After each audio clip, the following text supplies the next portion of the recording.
Десислава Михайлова е единствената жена шофьор на тежък камион, която работи на новостроящата се магистрала от Нова до Стара Загора. Шофьорската си книжка взела преди 22 години, но професионално си изкарва хляба зад волана от 3.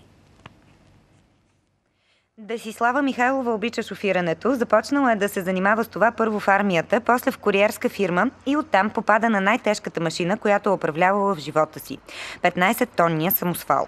Това май беше единственото място тук, в което ми гласуваха доверие да ми дадат камион, честно казвам. И аз съм и много благодарна, защото наистина в България малко странно се гледа на тая професия, когато се упражнява от жена.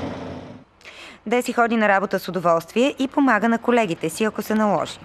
Обикновено се е случвало да отказват от начало, защото предполагат, че като жена съм по-слаба физически. Но те по-скоро не толкова за физическа работа, колкото са ме учили на някои тънкости тук, защото всяка машина си е различна. В мъжкия свят, който прекарва по 8 часа на ден, тя е доста известна. Половината и повечето от шофьорите ги слага в малкото си джобче.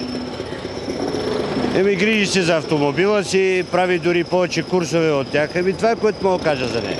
Можете ли да кажете по колко курса на ден прави? Зависи от разстоянието, ама обикновено с един курс повече от другите. След 4 задгранични мисии в армията, 2 в Босна и по 1 в Ирак и Афганистан, Деси твърди, че е по-опасно в момента да шофираш по пътищата на България. В тия години сигурно щях да се замисля, ако трябва първа да изкарам шофьорския курс, да се уча да шофирам. Много е тежко, много е натоварено, за съжаление са некоректни шофьорите помежду си. Катастрофите стават заради липса на лоялност и чувство за недосегаемост, казва още единствената жена шофьор на камион на магистралата. Това казвам и на двете си големи деца, допълва Десислава Михайлова.